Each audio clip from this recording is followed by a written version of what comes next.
یہ ہر صاحب استطاعت پر فرض ہے کہ وہ حج کرے۔ اب اس کے جواب میں ابھی احکامات آ رہے تھے، بتایا جا رہا تھا کہ ایک صحابہ اکرام میں سے ایک شخص نے اٹھ کر پوچھا کہ یا رسول اللہ صلی اللہ علیہ وسلم کیا ہر سال حج کرنا ہے؟ آپ خاموش رہے۔ پھر سوال کیا ہر سال حج کرنا ہے؟ آپ پھر خاموش رہے۔ تیسری مرتبہ پھر انہوں نے یہی سوال کیا تو آپ ناراض ہوئے اور آپ نے کہا کہ اگر میں ہاں کہہ دیتا تو ہر صاحب استطاعت شخص کو ہر سال ہی حج کرنا پڑتا، تو تم خود مشقت میں پڑ جاتے۔ یعنی اور پھر وہاں پہ باقاعدہ یہ حکم آیا کہ جب قرآن نازل کیا جا رہا ہو، اللہ کی بارگاہ سے احکامات نازل ہو رہے ہوں، تو اس ٹائم پہ بار بار سوال مت کرو، ورنہ تم خود مشقت میں پڑ جاؤ گے۔ تو اسی طرح کا معاملہ ہی ان کا بھی تھا کہ جس وقت ان لوگوں کو گائے ذبح کرنے کا حکم دیا گیا تھا، اگر یہ اسی وقت کسی بھی گائے کو ذبح کر دیتے تو کافی تھا، لیکن انہوں نے سوالات کر کے گائے میں جو قید تھی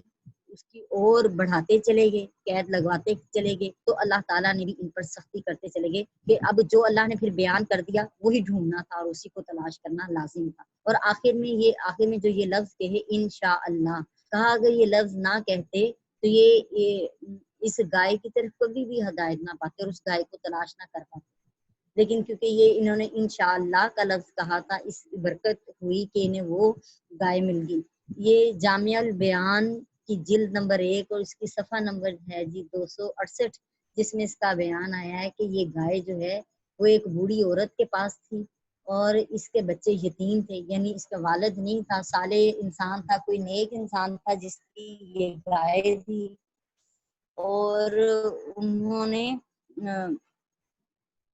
جب ان کو پتا چلا کہ یعنی ڈھونڈنے سے، تلاش کرنے سے، جب اس عورت کے پاس وہ گائے مل گئی تو اس عورت نے اس گائے کا اس کے وزن سے 10 گنا زیادہ سونا طلب کیا۔ تو وہ موسیٰ علیہ السلام کے پاس گئے اور کہا کہ وہ عورت بہت زیادہ قیمت مانگ رہی ہے، جیسی گائے آپ نے کہی ہے وہ ہمیں مل گئی ہے، لیکن وہ عورت بہت زیادہ قیمت مانگ رہی ہے۔ موسیٰ علیہ السلام نے فرمایا تم نے خود اپنے اوپر سختی کی، اب اس کی منہ مانگی قیمت دو۔ انہوں نے وہ قیمت ادا کر کے گائے کو خریدا اور اس کو ذبح کیا۔ حضرت موسیٰ علیہ السلام نے حکم دیا کہ اس کی ہڈی لے کر مقتول کے جسم پر مارو۔ جب مقتول پر گائے کی ہڈی ماری گئی تو وہ زندہ ہو گیا اور اس نے قاتل کا نام بتا دیا اور پھر مر گیا، اور قاتل وہی شخص تھا جس نے اس کے قاتل کا مطالبہ کیا تھا، کیونکہ اس نے خود ہی قتل کیا تھا اور خود ہی جو ہے اس کا شور مچانا شروع کیا، اور اس برے عمل کے پاداش میں اس نے خود اس کو قتل کیا تھا، لہٰذا اسی کو وہ پکڑا گیا اس طرح، اور ان کا جو مسئلہ تھا وہ حل ہوا۔ اچھا جی، اس سے جو ہمیں کچھ نتائج حاصل ہو رہے ہیں وہ یہ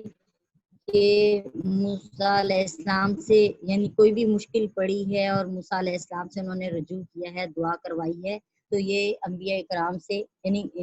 وسیلہ بنایا ہے، مقربین سے دعا کرانا ثابت اس سے ہو رہا ہے۔ مذاق کرنا جاہلوں کا کام ہے، یہ اس سے ایک نقطہ یہ بھی نکلتا ہے کہ یعنی مذاق اڑانے کے حوالے سے تو سورہ حجرات میں کلیئر احکامات ہیں کہ کوئی قوم کسی قوم کا مذاق نہ اڑائے، اور یعنی اس سے مراد مرد ہیں، کوئی دوسرے مردوں کا مذاق نہ اڑائیں، یا کوئی اپنی ذات کو، کاسٹ کو بڑا بہتر سمجھتا ہے وہ دوسری کاسٹ کا مذاق نہ اڑائے، ہو سکتا ہے وہ اللہ کی بارگاہ میں ان سے زیادہ اچھی ہوں۔ اور اسی طرح فرمایا گیا کوئی عورت کا مذاق نہ اڑائے، دوسروں کا مذاق اڑانا جو ہے وہ جاہلوں کا کام ہے، اور قرآن پاک میں سورہ حجرات میں اس کی ممانعت ہے، سختی سے منع کیا گیا ہے، اور جب قرآن میں کوئی حکم آتا ہے تو وہ فرض کا درجہ، واجب کا درجہ اس میں پیدا ہو جاتا ہے۔ اللہ تعالیٰ نے حکم فرما دیا ہے کہ مذاق اڑانا جو ہے وہ درست نہیں ہے۔ یہاں پہ موسیٰ علیہ السلام بھی فرما رہے ہیں کہ میں جاہل نہیں ہوں، یہ جاہلوں کا کام ہے،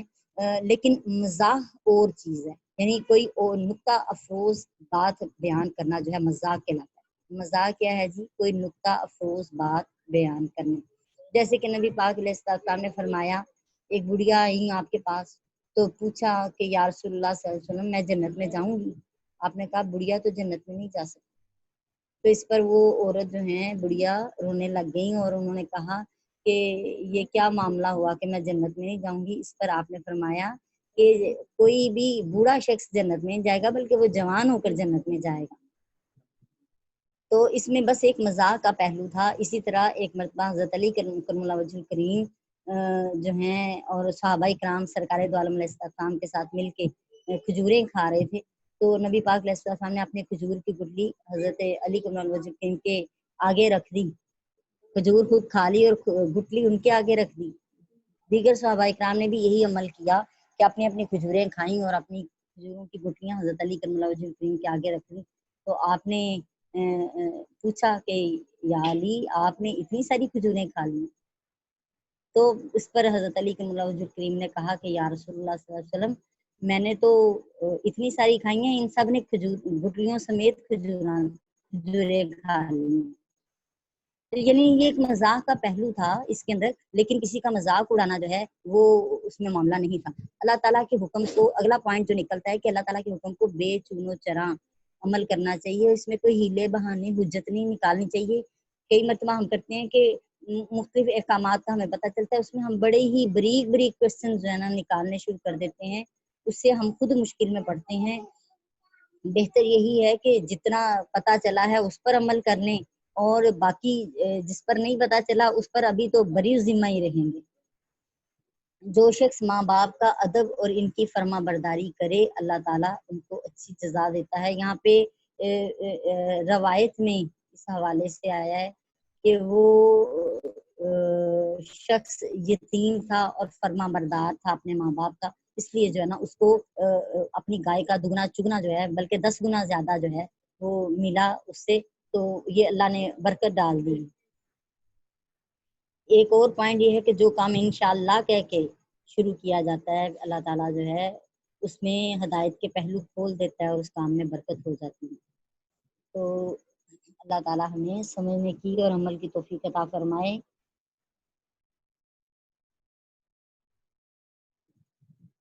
اعوذ باللہ من الشیطان الرجیم بسم اللہ الرحمن الرحیم. وَإِذْ قَتَلْتُمْ نَفْسًا فَادَّارَأْتُمْ فِيهَا وَاللَّهُ مُخْرِجٌ مَا كُنْتُمْ تَكْتُمُونَ. اور جب تم نے قتل کیا کسی جان کو اور فَادَّارَأْتُمْ پھر تم نے اختلاف کیا آپس میں وَاللَّهُ مُخْرِجٌ مَا كُنْتُمْ تَكْتُمُونَ اور اللہ اس کو ظاہر کرنے والا تھا جسے تم چھپا رہے تھے. کہ بنی اسرائیل کی کوشش یہی تھی کہ اکثر قبائل میں یہ معاملہ چلتا تھا کہ اگر ان کے قبیلے کا کوئی شخص غلط کام کرتا تھا تو اس ایک شخص کی بے عزتی جو ہے نا پورے قبیلے کی بے عزتی شمار کی جاتی تھی. اس لیے جو ہے یہاں پہ ان کو انہوں نے یہ کوشش کی کہ کسی طریقے سے جو ہے نا یہ چیز ظاہر نہ ہو. پتہ چل جانے کے باوجود بھی جو ہے اندر کھاتے میں اس بات کو چھپا کے رکھا گیا لیکن اللہ تعالیٰ نے اس بات کو ظاہر کر دیا اس طریقے سے کہ گائے کو ذبح کرنے کا حکم ہوا اور کہا گیا کہ اس کا جو اس کی ہڈی ہے یا کوئی عضو ہے کوئی جسم کا حصہ ہے وہ اس مقتول کے اوپر مرے ہوئے انسان کے اوپر مارو. تو مختلف اقوال ہیں اس عضو کے حوالے سے. کچھ کہتے ہیں کہ وہ ہڈی تھی, کچھ کہتے ہیں زبان کا حصہ تھا, کچھ نے کہا دم کا حصہ تھا, کسی نے کہا کان کا حصہ تھا, کسی نے کہا دل تھا. جب گائے کے عضو کو مقتول پر مارا گیا تو اس کے رگوں سے خون بہنے لگا اور اس نے کہا یہ اٹھ کے بیٹھ گیا. اس نے کہا مجھے میرے بھتیجے نے قتل کیا. اس کی طرف اشارہ کیا جو کہ اب اس کی جائیداد کا وارث بنا بیٹھا تھا, لہٰذا یہ بات کلیئر ہوئی. ایک اور کوشچن بھی بنتا ہے کہ جیسے موسیٰ علیہ السلام نے دعا کی تھی تو ویسے ہی 70 اسرائیلی زندہ ہو گئے تھے تو اس کے لیے بھی دعا کرتے تو زندہ ہو جاتے. آپ کے لیے تو دعا کرنی کچھ مشکل نہیں تھی لیکن اللہ تعالیٰ چاہتا تھا کہ یہ جو بار بار ان کے اندر ایک ہٹ درمی کا اور باریک باریک نقطے نکالنے اور کھینچنے کا جو عادت ہے کج بحثی کی ان کی عادت کی مشقت ان کے اوپر ڈالنا چاہتا. کہ یہ کوئی اچھی عادت نہیں ہے کہ جب اللہ تعالیٰ اللہ اور اللہ کے رسول کچھ بیان کرنے ہوں تو اس ٹائم پہ ادب کا مظاہرہ کرنا چاہیے اور خاموشی سے اس کو سننا چاہیے، اور جو حکم آئے اسی کو سمجھ لینا چاہیے کافی، نہ کہ ہم اس میں اور ہیلے بہانے تلاش کرنے شروع کر دیں۔ اس ذریعے سے ایک صالح جو بیٹا تھا اس کو فائدہ پہنچانا بھی مقصد تھا، لہٰذا وہ اسی کی گائے کو کئی گنا زیادہ کر کے جو ہے نا اللہ تعالیٰ نے اس کو عطا کیا، کیونکہ اللہ تعالیٰ جسے چاہتا ہے زیادہ عطا فرماتا ہے، جسے چاہتا ہے اس کے رزق کو تنگ کر دیتا ہے۔ اب یہاں پہ دوسروں کے لیے عبرت یہی ہے کہ وہ اللہ کے حکم پر حیل و حجت کے بغیر عمل کریں، اور یہ کہ اللہ کے حکم سے جو بھی جانور ذبح کیا جائے وہ جو ہے قیمتی بھی ہونا چاہیے، صحیح سالم بھی ہونا چاہیے، بے داغ بھی ہونا چاہیے، اور حسین و جمیل بھی ہونا چاہیے۔ یہ نہیں کہ اللہ کی راہ میں قربانی دینی ہے تو کوئی مریل سا جانور، ٹھیک ہے اللہ کی راہ میں دینے کے لیے مریل سا جانور ہے، اور اپنے لیے جو ہے نا بہترین، یا پھر لوگوں کو بانٹنے کے لیے بڑا گوشت ہے اور اپنے لیے جو ہے بکرے فریز کر دیے جائیں، تو اللہ اپنی پناہ میں رکھے، کیونکہ قربانی تو اللہ ہی کی بارگاہ میں ہے اور ہماری نیتیں ہی اللہ کی بارگاہ میں حاضر کی جانی ہیں۔ فَقُلْ نَضْرِبُوهُ بِبَعْضِهَا، بس ہم نے کہا کہ اس کا ایک ٹکڑا مارو اس مردہ شخص کو، كَذَلِكَ يُحْيِي اللَّهُ الْمَوْتَى، اسی طرح اللہ تعالیٰ زندہ کرتا ہے مردے کو، وَيُرِيكُمْ آيَاتِهِ، اور وہ تمہیں دکھاتا ہے اپنی نشانیاں، لَعَلَّكُمْ تَعْقِلُونَ، تاکہ تم عقل رکھو یا غور و فکر کرو۔ تو یہ وہی واقعہ جو پیچھے چل رہا تھا، اللہ پاک فرما رہے ہیں قیامت کے دن بھی جیسے ابھی اس مردے کو زندہ کیا ہے، قیامت کے دن بھی میں تم سب لوگوں کو زندہ کر دوں گا۔ یہ ایک نشانی ہے جو میں نے تمہارے سامنے ظاہر کی ہے، اور اگر تم غور و فکر کرو تو اگر آج اس ایک شخص کو بھی زندہ کرنا مشکل نہیں ہے تو اللہ کے لیے تو کسی کو بھی زندہ کرنا مشکل نہ ہوگا۔ اب جب اس وقت میں کہ ہمارا کوئی وجود ہی نہیں تھا، اللہ نے ہمیں پیدا کر لیا، تو دوبارہ پیدا کرنا کیا مشکل ہے اس کے لیے۔ لیکن کیا انہوں نے اس سارے واقعے کے بعد بھی اس کو سمجھنے کی کوشش نہ کی اور غور و فکر نہیں کی، بلکہ ان کی ہٹ دھرمی کا عالم یہ تھا بنی اسرائیل کا کہ یہ ساری احکامات اور معاملات دیکھ کر ان کو چاہیے تھا کہ وہ دل سے ایمان لائیں اور اللہ تعالیٰ کے احکامات پر عمل پیرا ہو جائیں، لیکن اللہ پاک فرمانے ثم قست قلوبکم من بعد ذالک فہی کالحجارۃ او اشد قسوہ، پھر پھر قست سخت ہو گئے، قلوبکم تمہارے دل، یعنی ان بنی اسرائیل والوں دل سخت ہو گئے، من بعد ذالک اس واقعے کے بعد بھی، فہی کالحجارۃ بس وہ پتھر کی مانند ہے، او یا اشد قسوہ یا پتھر سے بھی زیادہ سخت ہیں۔ ان کے دلوں کی کیفیت ایسی ہے کہ دل کے اندر نرمی نہیں ہے بلکہ سختی ہے، اور دل جو ہے ایمان لانے کی طرف اور یقین کرنے کی طرف آتا ہی نہیں، اور دل کے اندر اخلاص پیدا ہی نہیں ہوتا۔ لہذا کہا اللہ پاک آگے فرما رہے ہیں کہ پتھر سخت ہونے کے باوجود پتھروں میں سے بھی ایسے ہیں، یعنی یہاں پہ پتھروں کی اقسام اور پتھروں کی صفات گنوائی جا رہی ہیں کہ جو پتھر ہیں وہ بھی لما یتفجر منہ الانہار، کچھ پتھر ایسے بھی ہیں جن میں سے نہریں پھوٹ پڑتی ہیں، ان کے اندر ایسی اللہ تعالیٰ نے جگہ بنا دی ہے کہ وہاں سے پانی بھی اپنا جو ہے نا گزر کر لیتا ہے، لیکن تمہارے دل کے اندر ایسی سختی ہے کہ میری آیتیں جو ہے تمہارے دل میں داخل نہیں ہو رہی۔ وَإِنَّ مِنْهَا لَمَا يَشَّقَّقُ، اور بے شک ان پتھروں میں سے ایسے بھی ہیں جو پھٹ پڑتے ہیں، فَيَخْرُجُ مِنْهُ الْمَاءُ، اور ان میں سے پانی بہ نکلتا ہے، جو کہ اللہ کی صفات ہیں، اللہ کے وحدانیت ہے، مالک کی رحمت ہے کہ اس کے پتھر بھی جو ہیں اس سے خوف کرتے ہیں مالک سے، اور ان کے دل کے اندر ان کے اندر اثر پذیری ہے کہ اثر کرتی ہے اللہ کی بات جو ہے، لیکن ان کے دل جو ہیں پتھروں کی جیسی اثر پذیری بھی نہیں رکھتے، اور اس سے بھی گئے گزرے ہیں۔ یہ دوسری قسم جو ہے وہ پہلی قسم سے تھوڑی کم اثر پذیری رکھتی ہے، جن میں سے پانی نکل آتا ہے۔ پہلے کے اندر زیادہ اثر پذیری ہے کہ اس میں سے دریا پھوٹ پڑتے ہیں، نہریں نکل آتی ہیں اور سمندر بن جاتے ہیں اس میں سے۔ لیکن سب سے کم اثر ان پتھروں میں ہے وَإِنَّ مِنْهَا لَمَا يَهْبِطُ مِنْ خَشْيَةِ اللَّهِ، کہ بے شک ان میں سے کچھ پتھر ایسے بھی ہیں جو اللہ کے خوف سے گر پڑتے ہیں، یعنی ان کے اندر بھی اللہ کا ڈر اور خوف موجود ہے اور وہ گر پڑتے ہیں۔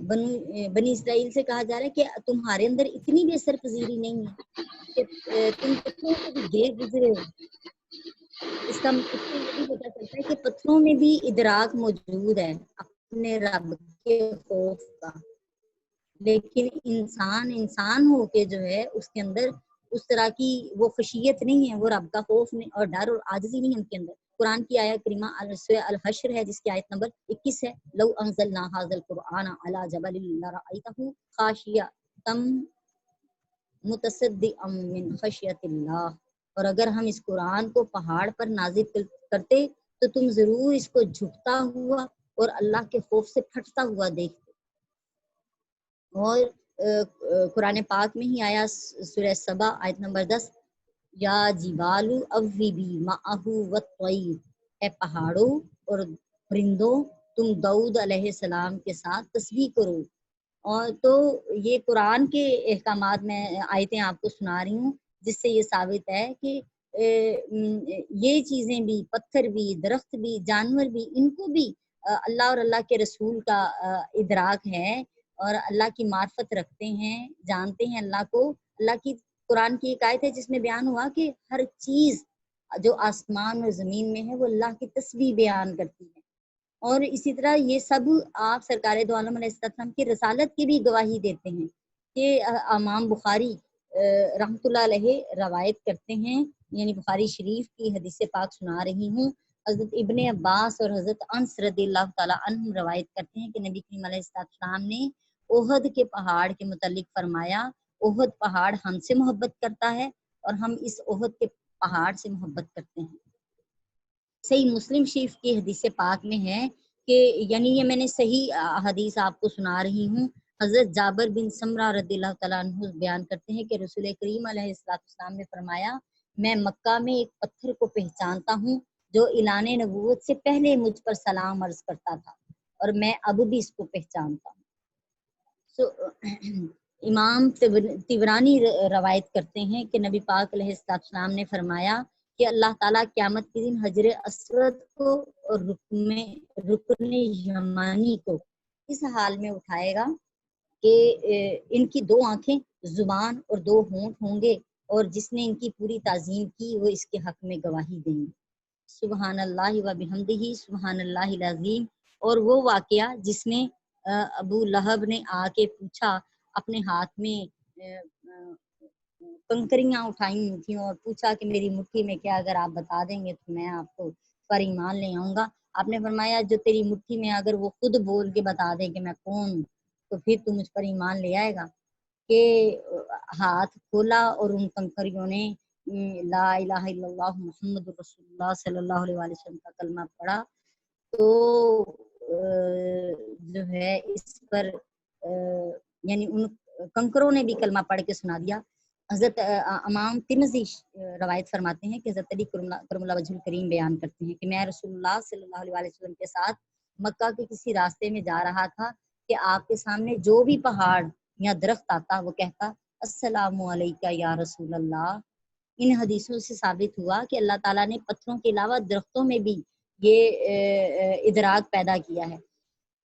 امام بخاری صحیح بخاری شریف سے بیان کرتے ہیں کہ نبی پاک علیہ السلام جو ہے اپنا ممبر بننے سے پہلے ایک تنے کے ساتھ، کھجور کے ایک تنے کے ساتھ ٹیک لگا کر تو بیان دیا کرتے تھے۔ پھر آپ کے لیے ممبر بنایا گیا اور آپ اس ممبر پر تشریف لے گئے، وہاں پہ بیٹھ کے بیان دینا شروع کیا کہ سب نے آواز سنی کہ جیسے کوئی بچہ، مٹھنی کا بچہ جیسے کوئی رو رہا ہو، تو آہستہ آہستہ رونے کی آواز بڑھتی چلی گئی اور سب ارد گرد دیکھ رہے ہیں کہ کہاں سے آواز آ رہی ہے اور کسی کو سمجھ نہیں آ رہی۔ تو نبی پاک علیہ السلام ممبر شریف سے اترے اور اتر کر اس تنے کو اپنے سینے سے لگا لیا اور اس کو یوں چپ کروایا جیسے کسی چھوٹے بچے کو چپ کروایا جاتا ہے، اور وہ آپ کے غم میں کہ آپ اپنی کمر میرے ساتھ لگاتے تھے اور